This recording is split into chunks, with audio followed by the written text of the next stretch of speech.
I'm in the city of Burbank, and a long time ago, when this was still Mexico, the area was known as the Rancho Providencia.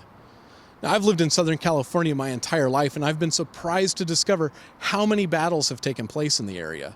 Today we're going to talk about one of those battles, the Battle of Providencia, which took place right where I'm standing. Today, the area is covered in movie studios and traffic jams, but in late February of 1845, you would have seen cannons and muskets being fired across the Los Angeles River. Average men would rise to the occasion to join a revolt that would unseat a tyrannical governor and replace him with Pío de Jesus Pico, a first-generation Californian who to many was the face of democracy. After the Battle of Providencia, Pío Pico would become the last governor of Mexican California, but he was the first to be elected, not by ballot, but by war.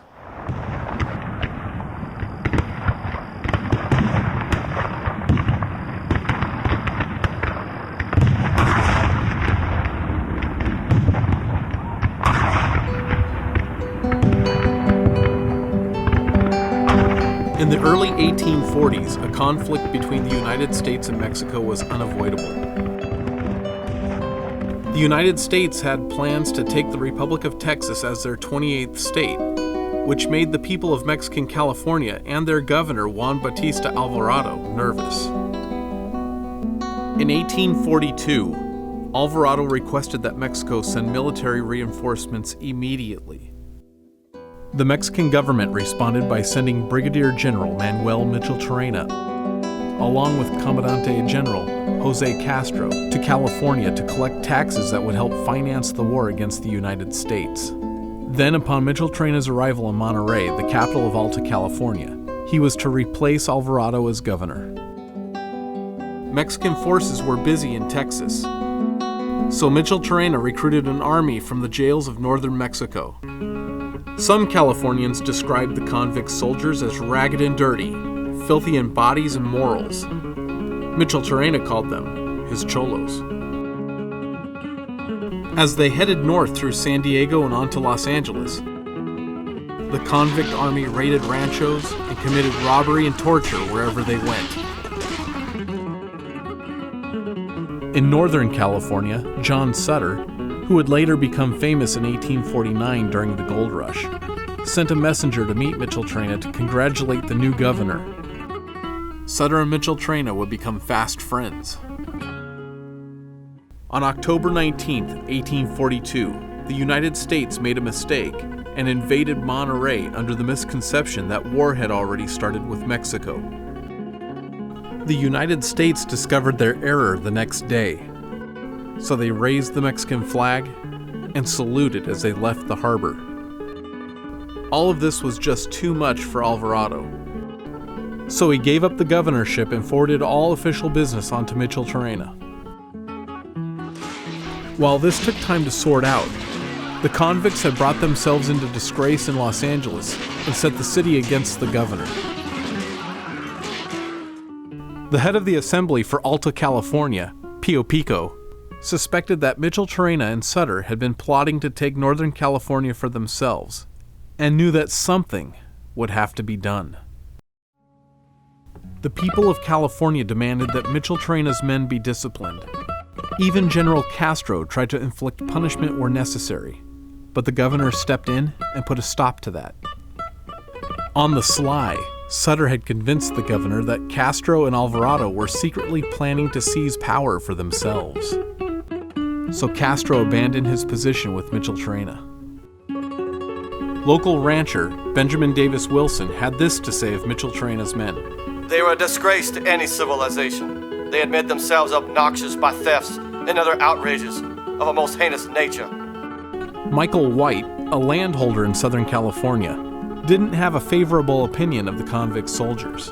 Those troops were a pack of thieves. Nothing could be left within reach of them that they wouldn't steal. In many instances, they attempted to ravish women. Micheltorena's officers were no better.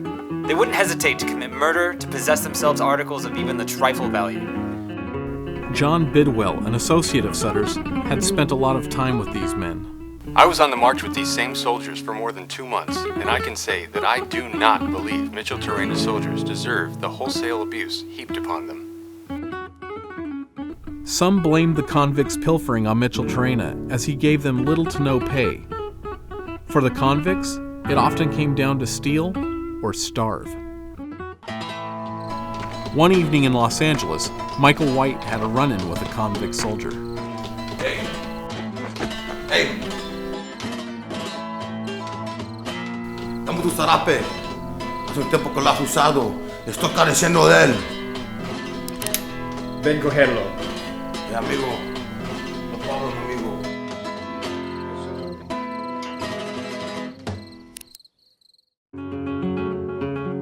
By the time Micheltorena arrived in Monterey, he had done so many things that led to the locals' ill feelings toward him. He meddled with revenues, the missions, commerce, and marriages. He interfered with so many personal matters in a dictatorial way that a revolt was inevitable. Micheltorena called a meeting of the assembly in the north and gave no proper notice in time for Pío Pico and the southern members to be present. For Pío Pico, this was the final straw, and he urged that Los Angeles replace Monterey as the new capital of Alta California. By 1844, a small group of rebels had formed in the north that was led by Micheltorena's former Comandante General, Jose Castro. Castro had convinced former Governor Alvarado to join his group. Together, they would lead the revolt against Micheltorena. Sutter caught wind of this plot and went straight to Micheltorena to offer his aid with his powerful militia and his cannon that he called Sutter's gun.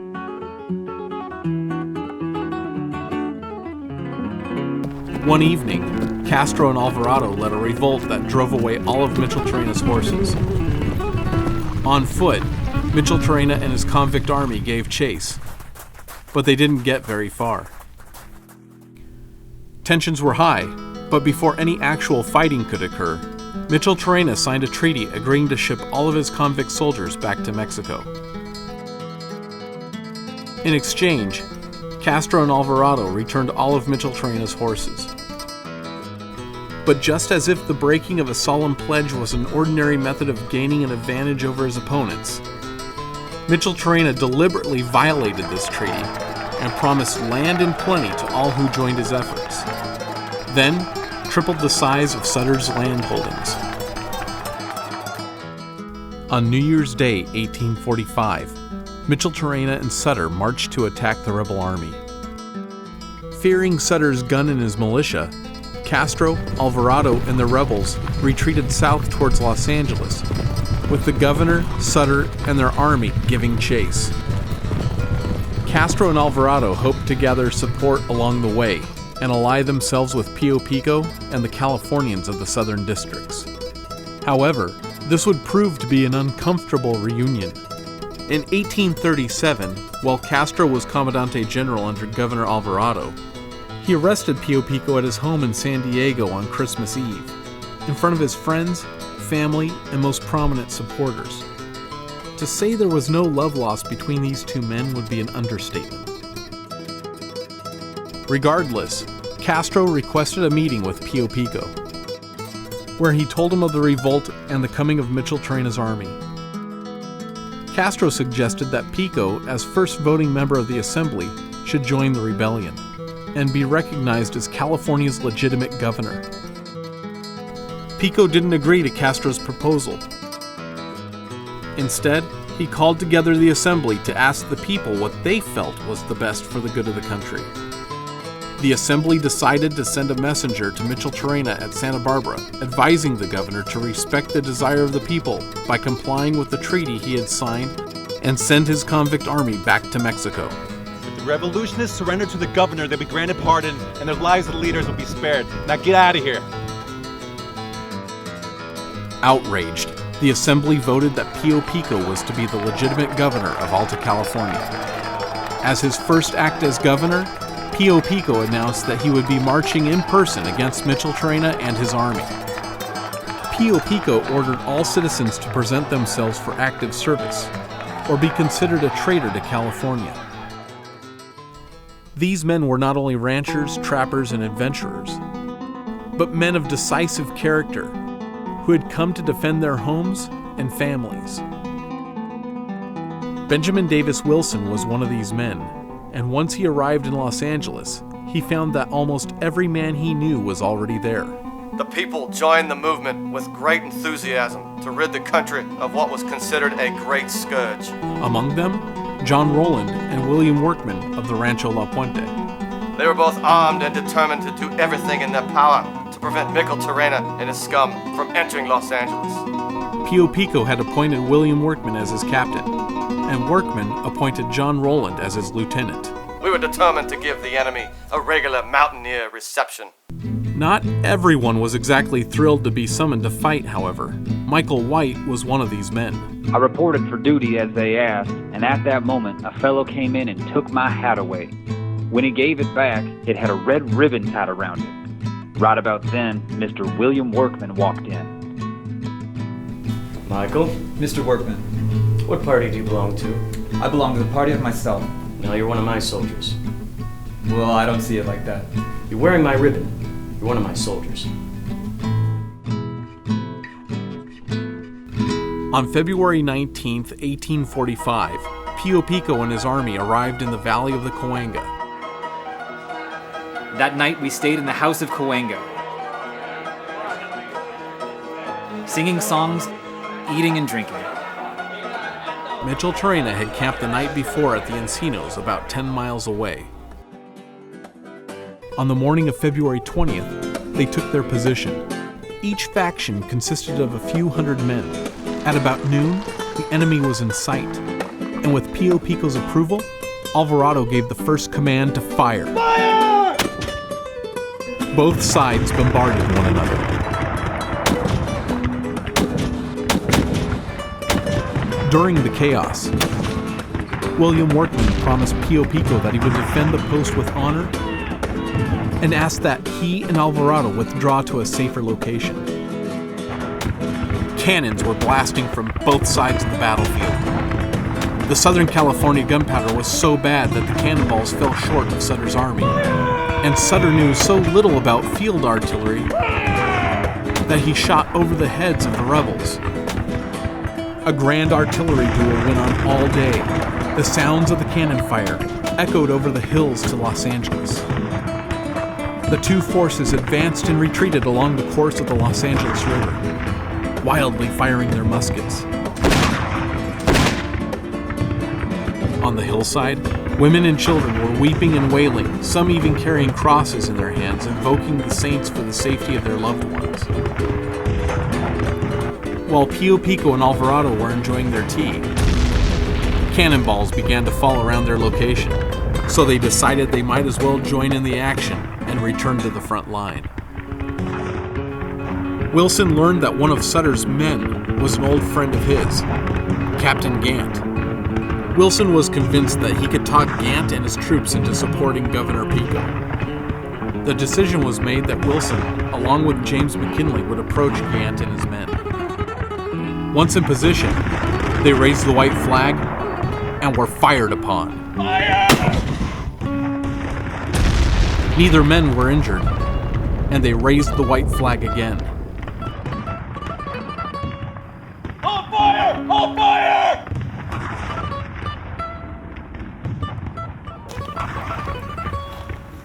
You're on the wrong side. Wilson told Gant and Bidwell that Micheltorena and his rabble would only create havoc for the settlers' families and their businesses. Captain Gant wanted to know how Pío Pico would treat his men and the land grants given to them by Micheltorena should they choose to defect. Wilson sent McKinley for Governor Pico. Shortly after, Pío Pico arrived in the ravine, and in just a few words, he explained to the men that if they were not citizens of Mexico, then the deeds Micheltorena had given them were not worth the paper they were written on. But if they were to abandon the Micheltorena cause, Pío Pico promised to protect them and the land they held. And if they became citizens of Mexico, Pío Pico would use his authority to issue them proper titles. This was all they asked. Then they shook hands and agreed to leave the general's service. About that time, John Sutter arrived to the ravine to learn why his men had stopped obeying his orders. and it was clear that he had lost all of his influence over them. It was just before nightfall, and Pío Pico was searching for General Castro. Even Andrés Pico, who was an aide to General Castro, hadn't seen him. About that time, Pío Pico noticed a man hiding behind a small hill, wearing a serape and sombrero. It was Castro. Pío Pico wanted to know why he had stopped fighting. When he received no answer, Pico laid into Castro, proclaiming he was a coward, just a simple vaquero masquerading as a general. On the way back to Micheltorena's position, Sutter and Bidwell were surrounded I'm a military officer obeying the orders of my superior. and captured by Pío Pico's army. Once Micheltorena discovered that Sutter had been captured, he began moving his convicts eastward with the intention to strike the Los Angeles River at its bend and follow it into Los Angeles. Pico noticed Micheltorena's move and ordered his army to cut through the hills. As night fell, Micheltorena's men were unfamiliar with the terrain and encamped for the night. In the darkness, Pío Pico's army surrounded Micheltorena and his crew, occupying all the advantageous positions. When the sun rose on the 21st of February, cannon fire resumed. But the writing was on the wall. Micheltorena was out of ammo, and his men were deserting him. He was finished.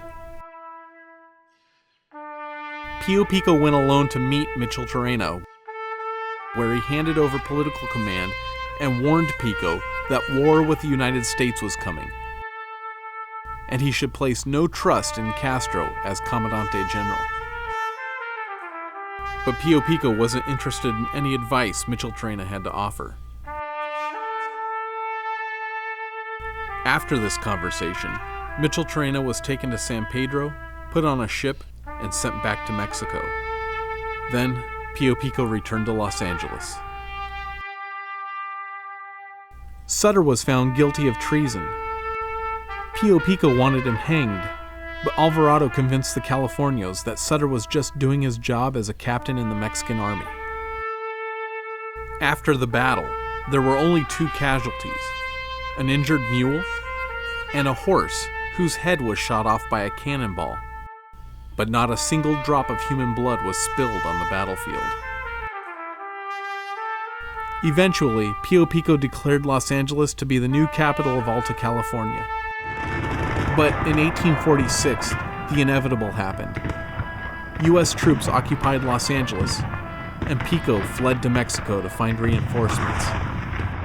There was a spirited California resistance, but it was too late. The United States had overwhelmed the California forces. On January 13, 1847, American Lieutenant Colonel John Fremont and General Andrés Pico signed the Treaty of Cahuenga, effectively ending the fighting of the Mexican-American War in Alta California.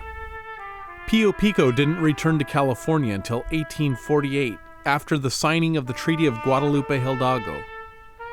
The war was over, and California was now part of the United States. He was granted United States citizenship and was even elected to the Los Angeles Common Council, but he never assumed office. In 1850, he bought a rancho that he called El Ranchito that's located in today's city of Whittier. He made a fortune and lost it to a swindling lawyer. 2 years later, Pío Pico died penniless at the age of 93 in Los Angeles and was buried downtown in the old Calvary Cemetery. In 1921, his remains were relocated to the El Campo Santo Cemetery, where you can visit the last governor of Mexican California at the Workman Temple Homestead Museum in the City of Industry.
Tours of the Whittier Museum in the city of Whittier are available.